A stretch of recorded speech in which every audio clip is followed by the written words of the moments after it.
হাজী রহিম box ওয়াকফ estate কমিটির পরিচালনায় ফতে আলী ওয়াইসি হুজুরের 138তম ওফাত দিবস উপলক্ষে এক ঐতিহাসিক ইশালে সব অনুষ্ঠিত হয় মুন্সিপাড়া লেন মানিকতলায়। এই ওফাত দিবসে জাতীয় সংহতি ও সাম্প্রদায়িক সম্প্রীতি রক্ষার বার্তা দেওয়া হয়। ধর্মীয় অনুষ্ঠানের পাশাপাশি রক্তদান শিবির, বস্ত্র বিতরণী অনুষ্ঠান এবং বিনামূল্যে চক্ষু পরীক্ষা শিবির এই ধরনের সামাজিক কার্যক্রম থাকবে সর্বধর্ম মানুষের জন্য। আগামী 5 ও 6 ডিসেম্বর অনুষ্ঠিত হতে চলেছে এই ওফাত দিবস। সাংবাদিকদের মুখোমুখি হয়ে কি জানানো হলো মাজার কমিটির পক্ষ থেকে, চলুন জেনে নেব। আজকে আপনাদের মূলত কি কারণে এই সাংবাদিক সম্মেলন? দেখুন, আমি প্রথমে আমার সাংবাদিক ভাইদের সঙ্গে সঙ্গে রাজ্যবাসীকে আন্তরিক সালাম ও মোবারকবাদ জানাই। জুম্মা মোবারক বার আজকে দরবারে। আজকে মূলত আমরা রসুলে নোয়া পীর সুফি সৈয়দ ফতে আলী ওয়াইসি রহমতুল্লাহ আলাইয়ের 138তম ইশালে সব, সেই ইশালে সবকে সামনে রেখে আমরা বাংলা তথা ভারতবর্ষের মানুষের কাছে একটা সম্প্রীতির বার্তা পৌঁছে দিতে চাই যে বড় বড় আল্লাহর ওলি পীর পায়গম্বর যারা পৃথিবীতে এসেছেন তাঁরা শুধু মানুষের জন্য কাজ করেছেন। সে কোনো জাতপাত দেখেনি, জাতি ধর্ম নির্বিশেষে মানুষকে কিভাবে আলো থেকে মানে অন্ধকার থেকে আলোতে আনা যায়, এটা এই সব পীর সাহেবদের মূলত বিষয় ছিল, আদর্শ ছিল। কিন্তু আমার রসুলে নোয়া পীর সুফি ফতে আলী ওয়াইসি রহমতুল্লাহ আলাই ছিলেন এমন একজন পীর যিনি 147টা কবিতা লিখেছিলেন ফার্সি ভাষায়। একজন বাঙালি রাইটার হয়েও 147টা কবিতা লিখেছেন নবী পাক সাল্লাল্লাহু আলাইহি সনে, যেগুলো আজকে লন্ডন অক্সফোর্ড বিশ্ববিদ্যালয় ইংরেজিতে ট্রান্সফার করে সেগুলোকে পড়ানো হয়। সেই মহাপুরুষের দরবার থেকে আজকে আমরা 5 এবং 5 তারিখে আমরা রক্তদান শিবির, এই রক্তদান শিবিরের সঙ্গে সঙ্গে স্বাস্থ্য পরীক্ষা, চশমা প্রদান এবং এলাকার কৃতি ছাত্রছাত্রীদের সংবর্ধনার সঙ্গে সঙ্গে আমরা 500 দূরস্থ মানুষদের হাতে আমরা মশারি তুলে দেব, এটা আমরা ঠিক করেছি। এবং 6 তারিখে হুজুরের যে ইশালে সব, সেই ইশালে সবের আমরা রাজ্যে তথা ভারতবর্ষ কেন ভারতবর্ষের বাইরেও বিভিন্ন দেশকে আমরা আমন্ত্রিত এই হাজী রহিম বক্স ওয়াকফ এস্টেট কমিটির পক্ষ থেকে আমরা সবাইকে মানে পৌঁছে দিতে যাই বার্তা যে পীর সাহেবের 138 বছরে ইশালে সবে সবাই এসে ওই দিন আমরা একসঙ্গে জুম্মার নামাজ পড়ব। জুম্মার নামাজের সঙ্গে সঙ্গে আমরা সারাদিন পীর সাহেবের আদর্শ নীতির উপরে আলোচনা চলবে এবং তার সঙ্গে সঙ্গে আমরা আখিরি মোনাজাত হবে। আখিরি মোনাজাত করে আমরা সবাই একসঙ্গে ফয়েজ নিয়ে আমরা ফিরব। বললেন কীভাবে সামাল দেবেন, কীভাবে আপনারা? শুক্রবারটা দেখুন, এই অঞ্চলে আমরা এই যে কমিটি আছে কম বেশি আমরা 12-15 বছরে এই শুক্রবার এই দরবারে আমরা প্রোগ্রাম করছি প্রত্যেক বছরে। তো এবছরে আমাদের শুক্রবার পড়েছে। দেখুন, সামাল দেওয়ার বিষয়টা, এই দরবারটা টোটালি আমার হিন্দু মা বোনেদের এলাকা। এই অঞ্চলের আমি দেখেছি আমার হিন্দু মা বোন ভাইরা অত্যন্ত সক্রিয় পীর সাহেবের বিষয় নিয়ে, খুব সজাগ এবং এত সেটা আমি মুখে আপনাদের বোঝাতে পারবো না।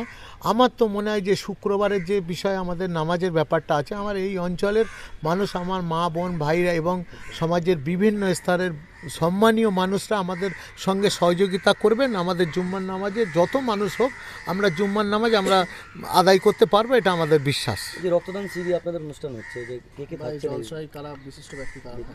বিশিষ্ট ব্যক্তিরা দেখুন, আমাদের এইখানে কলকাতা তথা রাজ্যের নগর উন্নয়ন মন্ত্রী ফিরহাদ হাকিম সাহেব থাকবেন। আমাদের ফুরফুরা দরবার শরীফের পক্ষ থেকে পীরজাদা আলাজ মাওলানা তোয়া সিদ্দিকী সাহেব থাকবেন এবং স্থানীয় বিধায়ক শুক্তি পাণ্ডে, সাধন পাণ্ডে যিনি মারা গেছেন তাঁর স্ত্রী শুক্তি পাণ্ডে থাকবেন এবং রাজ্যের অনেক সাংসদ এবং মন্ত্রীরা উপস্থিত থাকবেন। এই জন্যে যে দেখুন, আমরা হয়তো ইনভাইট করতে পারলাম না, কিন্তু এত বড় আল্লাহর ওলির দরবারে একটা ঐতিহাসিক ইশালে সওয়াব হবে, তাঁরা নিজেরাই আমাদের সঙ্গে যোগাযোগ করছে যে ওখানে গিয়ে আমরা আশীর্বাদ নিয়ে আসবো, দোয়া নিয়ে আসবো। এরকমভাবে আমাদের সঙ্গে কিছু নেতা মন্ত্রী যারা আমাদের রাজ্যটাকে সঠিকভাবে চালাচ্ছে, তারা দোয়া নিয়ে আরও ভালো কাজ করতে পারবে, সেই ধরনের কথা আমাদের কাছে বার্তা ওনারা পাঠাচ্ছেন যে আমরা উপস্থিত থাকবো। ফতে আলী ঐশী তো হুজুর সবার মানে একটা দেখা গেছে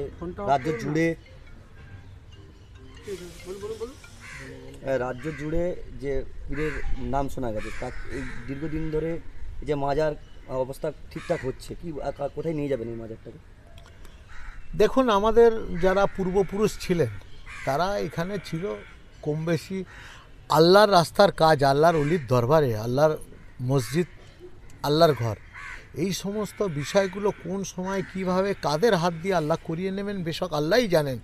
তো পীরের দুয়াতে এই 138 বছর পরে আমরা বিগত 4-5 বছর আমরা যারা কমিটির মেম্বার আছি, আমরা একসঙ্গে অনেক নেতা মন্ত্রী, পীর সাহেব, পীরজাদারাও আছেন যারা আমাদের সক্রিয়ভাবে সহযোগিতা করেছেন, এবং আল্লাহর তরফ থেকে এটা ছিল যে এই পীরের দরবার ওই 138 বছরই পরেই একটা জাগৃতি হয়ে আসবে, এটা আল্লাহর তরফ থেকে ঠিক করা আছে। এবং কি বললেন আপনি, আপনারা কি কি সোশ্যাল কাজ করেন আপনাদের এই মাজার? আমরা সোশ্যাল থেকে দেখুন প্রত্যেক বছরে আমরা 15 আগস্ট পালন করি, যেগুলো আমরা একটু অন্যভাবে চলতে চাই দরবার থেকে।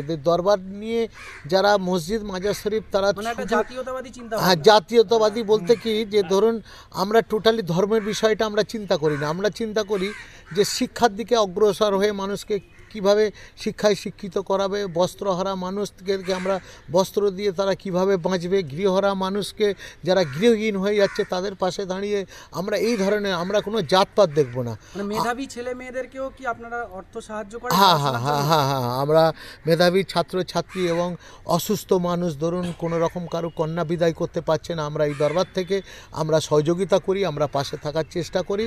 এবং আমি আবার বলছি, যত বড় আল্লাহর ওলি আছেন সুফি ফতে আলী ঐশী রহমতুল্লাহ আলাইয়ের, আমার তো মনে হচ্ছে এই বছরে যে একটা ঐতিহাসিক সমস্ত রেকর্ড ভেঙে দিয়ে বাংলার বুকে এই ধরনের একটা ইসালে সব আমার মনে হয় এই সর্বপ্রথম একটা ঘটতে চলেছে কলকাতার বুকে, যে সুফি ফতে আলী ঐশী রহমতুল্লাহ আলাইয়ের দরবারে 5 এবং 6 ডিসেম্বরে একটা ঐতিহাসিক সমাবেশ ঘটবে, যেটা একটা ইতিহাস তৈরি হয়, যে দরবারে একটা ইতিহাস হওয়ার কথা, সেই ইতিহাসটা আগামী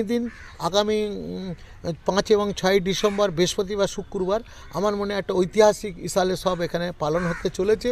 এবং রাজ্যের মানুষ সাড়া দিয়ে আসবেন, রাজ্যের বাইরে আমাদের দেশের এবং দেশের বাইরে থেকেও। আমরা এই ইসালে সবের মূল আমাদের উদ্দেশ্য থাকবে আমরা ভারতবর্ষে ঐক্যময় ভারতবর্ষ, আমরা সম্প্রীতির, আমাদের যেভাবে মাননীয় মুখ্যমন্ত্রী এবং কলকাতার মেয়র ফিরহাদ হাকিম সাহেবের ঐকাঙ্ক্ষী প্রচেষ্টায় বাংলার মানুষ যে আমরা শান্তিতে আছি, সেটা এই দরবার থেকে আমরা আরেকবার প্রমাণ করে দেব যে আমরা হিন্দু, মুসলিম, জৈন, খ্রিস্টান সমস্ত ধর্মের মানুষকে নিয়ে সর্বধর্ম সমন্বয়ে একটা পীঠস্থান যে আমরা গড়ে তুলেছি, সেটা আমরা মানুষের কাছে আবার এই বার্তাটা পৌঁছে দেবো। আমার পরিচয় হচ্ছে কুতুবুদ্দিন তরফদার, আমি হাজি রহিম বক্স ওয়াকাফ স্টেট কমিটির সম্পাদক, নবনির্বাচিত রাজ্য হজ কমিটির মেম্বার।